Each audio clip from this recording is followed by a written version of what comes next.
Hi everyone, I'm Cosmin, and today in Dessertophilia I'm showing you how to make chocolate cannelé. You see, cannelé de Bordeaux is one of my favorite recipes to make, bake and eat, of course. I'll link to the sugar-free version of that recipe at the end of this video. And since I like cannelé so much and I love chocolate, I had to bring them together.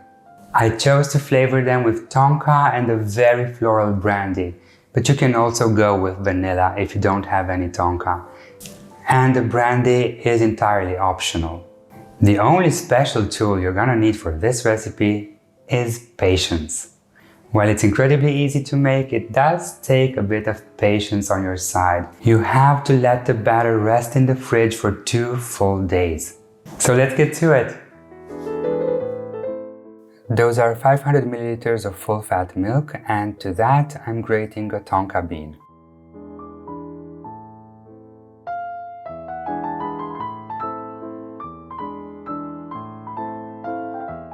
Now put the pot on the smallest flame, and to that add 50 grams of full-fat butter. Then I'm bringing the milk to a full simmer. When the milk boils, cut the heat, add 100 grams of 65% bittersweet chocolate and stir continuously for a couple of minutes until the chocolate melts. In my mixing bowl I have 2 egg yolks and 2 whole eggs. Just break them up a little and then add 120 grams of erythritol. Mix it in.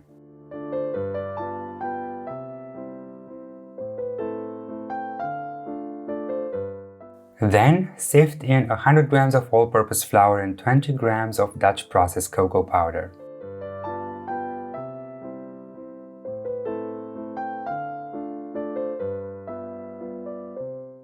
And now mix from the center of the bowl with a whisk, as I have, or a silicone spatula.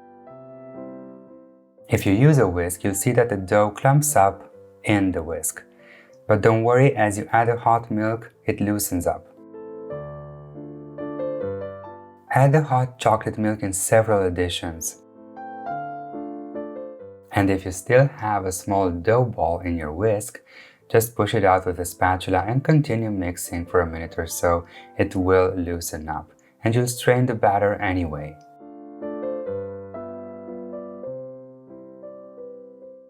Then pour the batter through a strainer. You'll see that some of the chocolate will have set. That's totally normal. Those are a lot of cocoa solids there. Just push it gently through the strainer and you'll have a perfectly homogeneous batter.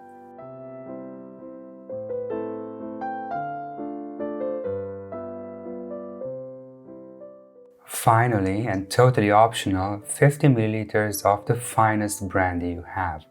I used Metaxa because I really love its floral notes. Now cover the bowl with plastic wrap and refrigerate the batter for 48 hours and no less. This is one of the most important steps in this recipe. After 2 days, when you get the batter out of the fridge, you'll notice it's very thick. Give it a stir for a couple of minutes gently with a silicone spatula and let it sit at room temperature for about an hour.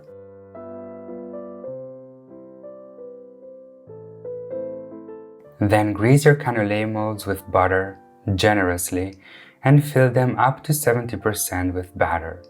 Preheat your oven to 250 degrees Celsius.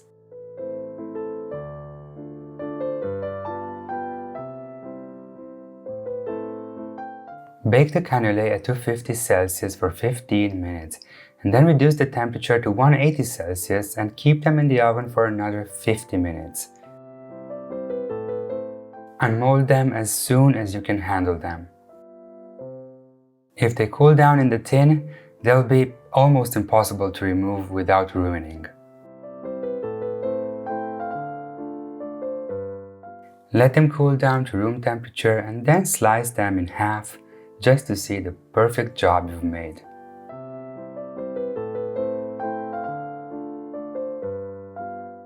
You'll have the crispy exterior and the perfectly creamy and spongy interior.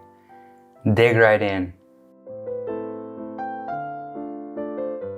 If you like this recipe, don't forget to give it a thumbs up and subscribe if you haven't already.